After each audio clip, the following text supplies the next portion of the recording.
معاشرے میں برائی اور گناہ اس کو ختم کرنے کا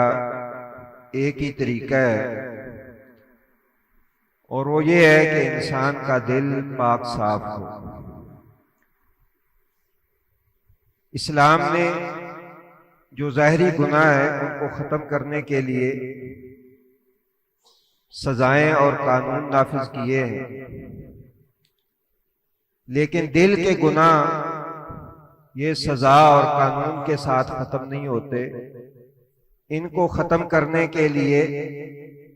انسان کو اللہ کا تقوی اور اللہ کا ڈر اپنے دل کے اندر پیدا کرنا ضروری ہے۔ یہی وجہ ہے کہ رسول اکرم صلی اللہ علیہ وسلم 13 سال تک مکہ مکرمہ میں آپ نے جو محنت کی اور کوشش کی، اس میں کوئی قانون نافذ نہیں تھا، کسی سزا کا نفاذ نہیں تھا، نہ ہی نماز، روزہ، حج، زکوٰۃ اس کے احکام ابھی قرآن میں اترے تھے۔ دو ہی باتوں پہ زور دیا گیا، ایک اللہ کی توحید پہ اور دوسرا فکر آخرت پہ۔ 13 سالہ مکی زندگی آپ صلی اللہ علیہ وسلم کی، آپ اس پہ غور کر لیں، اس کا مطالعہ کر لیں، قرآن مجید کی نازل ہونے والی صورتوں کو آپ دیکھیں۔ ویسے تو قرآن کے اندر جامعیت ہے، لیکن عمومی موضوع اور مضمون جو بیان کیا گیا وہ اللہ کی توحید اور فکر آخرت ہے۔ اس کی وجہ یہ ہے کہ جب تک کسی شخص کی بنیاد درست نہ ہو اس وقت تک اس کی اصلاح ممکن نہیں ہے، اور وہ بنیاد یہ ہے کہ انسان کو یہ احساس ہو کہ میں نے بندگی کس کی کرنی ہے اور کس کے سامنے میں نے جواب دینا ہے اور جواب دہ۔ یہ دو باتیں اگر انسان کے دل میں صحیح بیٹھ جائے، انسان کی زندگی سنور جاتی ہے۔ سیدنا ابو بکر صدیق رضی اللہ تعالیٰ عنہ سے بھی مروی ہے، غالباً مرفوع حدیث بھی ہے، کہ صلاح اول هذه الامت بالزہاد والیقین، کہ اس امت کا اول دور جو سنورا تھا وہ دو باتوں سے ہی سنورا تھا، ایک زہد سے اور دوسرا یقین سے۔ یقین محکم جو ہے وہ لوگوں کے دلوں میں پیدا ہوا کہ اللہ کے سامنے پیش ہونا ہے۔ یہ ایسا احساس ہے جو انسان سے رات کی تاریکی میں بھی گناہ چھڑوا سکتا ہے اور دن کی روشنی میں بھی گناہ جو ہے انسان کے دل و دماغ سے نکل سکتا ہے۔ بڑا معروف واقعہ ہے، رسول اللہ صلی اللہ علیہ وسلم کے ایک صحابی مسلمان ہوتے ہیں، اور ان کا زمانہ جاہلیت میں اسلام لانے سے پہلے پیشہ جو ہے وہ ڈاکو کا تھا۔ نبی صلی اللہ علیہ وسلم سے عرض کرتے ہیں، اللہ کے رسول کوئی خدمت میرے لائق؟ فرمایا ہمارے کچھ قیدی ہیں مکے کے اندر، تم جاؤ ان کو چھڑا کے لے آؤ۔ رات وہ مکہ کے اندر جاتے ہیں، چاندنی رات ہے، اور ایک خاتون جس کے ساتھ اسلام لانے سے پہلے ان کا کوئی تعلق تھا وہ ان کو دیکھ لیتی ہے، ان کا سایہ دیکھتی ہے اور پہچان جاتی ہے۔ تو وہ کہتی ہے کہ آؤ آج رات جو ہے وہ میرے پاس بسر کرو۔ کوئی رات کو دیکھنے والا نہیں ہے، سناٹا ہے، کوئی جو ہے وہ سزا دینے والا نہیں ہے بظاہر۔ کیا جملہ کہتے ہیں، یا اناک ان اللہ قد حرم الزنا، اناک جس دین کو میں نے اختیار کیا ہے، دین اسلام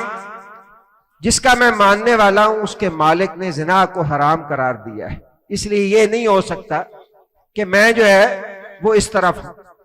یہ وہ سوچ اور فکر جو ہے نبی کریم صلی اللہ علیہ وسلم نے پیدا کی صحابہ کرام کے ذہنوں میں، اور اپنی امت کو بھی یہی درس دیا۔ یہ سوچ اور فکر پیدا ہو، اللہ کے سامنے جواب دہی کا احساس، تو پھر کسی جو ہے وہ بڑی سے بڑی سلطنت بھی کیوں نہ ہو کسی کے ماتحت، پھر اس کو یہ فکر نہیں ہوتی کہ یہاں میں جو ہے وہ کوئی ایسا قدم اٹھاؤں گا، اس لیے کہ اسے یہ جب عقیدہ اس کا پختہ ہوگا کہ میرا اللہ تو دیکھ رہا ہے، کوئی اور دیکھے نہ دیکھے۔ یہاں تو شبیر دیکھتا ہے لوگوں نے، یعنی ایسے معاملات میں بھی اللہ کے ساتھ شرکیہ جو ہے وہ جملے بنا لیے۔ لیکن مسلمان جو ہے وہ یہ سوچتا ہے کہ میرا رب مجھے دیکھ رہا ہے۔ نبی کریم صلی اللہ علیہ وسلم کی حدیث ہے کہ یہ گناہ جو ہے یہ ایک دن میں انسان کے اوپر اثر انداز نہیں ہوتے، رفتہ رفتہ انسان جو ہے وہ اس برائی کی طرف جاتا ہے، گناہ کی طرف جاتا ہے، پھر اس کی زندگی ایسی ہو جاتی ہے کہ وہ گناہ کو گناہ سمجھتا ہی نہیں ہے بلکہ گناہ کو نیکی سمجھنا شروع کر دیتا ہے۔ آپ سورۃ کہف پڑھیں، اس میں اللہ رب العزت نے فرمایا ہے کہ قُلْ هَلْ نُنَبِّئُكُم بِالْأَخْسَرِينَ أَعْمَالًا الَّذِينَ ضَلَّ سَعْيُهُمْ فِي الْحَيَاةِ الدُّنْيَا، کہ کیا میں تمہیں بتاؤں کہ سب سے زیادہ خسارے والے کون لوگ ہیں؟ فرمایا جن کے عمل دنیا میں ضائع ہو گئے، وہ گناہ کرتے تھے سمجھتے رہے کہ ہم نیکیاں کر رہے ہیں، لیکن وہ نیکیاں تھیں نہیں۔ یہ انسان کی کیفیت جب پیدا ہو جاتی ہے تو پھر یہ احساس اور شعور ختم ہو جاتا ہے کہ میرا کوئی رب بھی ہے، میں کسی مقصد کے لیے بھی آیا ہوں، یا میری زندگی جو ہے اس کا مجھ سے سوال بھی ہونا ہے، پھر یہ احساس اور شعور ختم ہو جاتا ہے۔ رسول اللہ صلی اللہ علیہ وسلم نے فرمایا تُعْرَضُ الْفِتَنُ عَلَى الْقُلُوبِ كَالْحَصِيرِ عُودًا عُودًا، ہم گھر سے نکلتے ہیں، گناہوں کے فتنے ایک ایک کر کے، جس طرح چٹائی ایک ایک تنکے سے بنتی ہے، یہ ٹوٹ ٹوٹ کے انسان کے دل پہ پڑتے ہیں۔ بندہ چلا جا رہا ہے اور معصیتیں اور گناہ، اس کے اثرات اس کے دل کے اوپر جو ہے وہ پیوست ہوتے چلے جا رہے ہیں۔ فرمایا ایو قلب اشربہ، جو بندہ ان کو قبول کر لیتا ہے، اس گناہ کو آنے دیتا ہے، غلط نظر دیکھتا ہے، غلط بات سنتا ہے، اس پہ توجہ نہیں دیتا، وہ اپنے کام پہ چلا جاتا ہے، لیکن وہ اثرات اس کے دل کے اوپر جو ہے وہ نقش ہو جاتے ہیں۔ فرمایا پھر رفتہ رفتہ ایک وقت آتا ہے انسان کا دل جو ہے مربادن اسود مربادن، وہ سیاہ کالا ہو جاتا ہے، کلکوز مجقین، جیسے لوٹا میل سے بھرا ہوا ہو تو الٹ جائے، آپ اوپر پانی ڈالتے رہیں پھر اس کے اوپر اثر نہیں ہو۔ کیا نتیجہ نکلتا ہے؟ لا یعرف المعروف ولا ینکر المنکر، فرمایا اسے نیکی اور گناہ کی پہچان ختم ہو جاتی ہے۔ یہ سب سے بڑی سزا ہے کسی انسان کو دنیا کے اندر کہ اللہ تعالیٰ اس سے یہ بصیرت ہی چھین لے کہ میں نیکی کر رہا ہوں یا گناہ کر رہا ہوں۔ نیکی اور گناہ کی پہچان ختم ہو جاتی ہے۔ الا ما اتبع ہواہ، ہاں جو اس کی خواہشات ہوتی ہیں، پھر اس کی خواہشات ہی اس کا دین ہوتا ہے، پھر اس کی دل کی چاہتے ہی اس کا دین ہوتا ہے۔ جس کو چاہتا ہے وہ اس کو صحیح سمجھ لیتا ہے، جس کو چاہتا ہے اس کو غلط سمجھ لیتا ہے، اللہ اور اس کے رسول کی بتائی ہوئی ہدایات جو ہے ان کو نظر انداز کر دیتا ہے۔ تو آج جو ہم معاشرے کے اندر دیکھ رہے ہیں کہ وہ پاکیزگی، وہ گناہوں سے دوری، اور وہ اللہ رب العزت کی نگرانی کا احساس جو نہیں رہا ہے، اس میں دو ہی ہماری کمزوریاں ہیں کہ ایک اللہ کی توحید کے حوالے سے ہم کمزور ہیں، اور دوسرا یہ احساس ہمارے دل و دماغ سے ختم ہو گیا ہے کہ ہم نے اللہ کے سامنے جو ہے وہ جواب دینا ہے۔ اگر کوئی شخص ایسا قدم اٹھاتا ہے، ہمارے جیسے لوگ ہم ہی اس کو کہتے ہیں اتنا تو پارسا آ گیا ہے، وہی جواب اور وہی انداز جو پہلے نبیوں کو کہا گیا، شعیب علیہ السلام کو کہا گیا کہ یہ تیری نمازیں اور یہ تیری نیکیاں، تو ہمیں حکم دیتا ہے کہ ہم یہ کام چھوڑ دیں، اگر ایسا ہی کرنا ہے تو کہیں اور جائے، نیکوں کی بستی میں چلا جائے، یہاں تو ہم سارے ہی ایسے۔ تو یہ احساس ہمیں اپنے اندر پیدا کرنا چاہیے، اور یہ احساس اس وقت پیدا ہوتا ہے جب بندہ یہ گزرنے والے سانس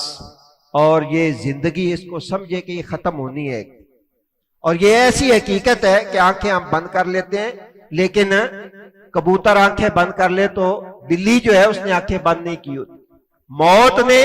ہم سب کو آ کے دبوچنا ہے۔ اس احساس اور شعور کے ساتھ زندگی گزاریں کہ مجھے اپنی زندگی کے ایک ایک لمحے کا کل کو حساب دینا ہے۔ پھر دیکھیے معاشرے کے اندر کیسے پاکیزگی آتی ہے، کیسے برائی جو ہے وہ ختم ہوتی ہے۔ اللہ تعالیٰ مجھے بھی اور آپ کو بھی اسی احساس اور شعور کے ساتھ جینے کی اللہ توفیق دے، اور اسی احساس اور شعور کی وجہ سے اللہ رب العزت ہمیں گناہوں سے بچائے اور نیکی کی طرف لگائے۔ سبحانک اللہم و بحمدک، اشہد ان لا الہ الا انت، استغفرک و اتوب الیک۔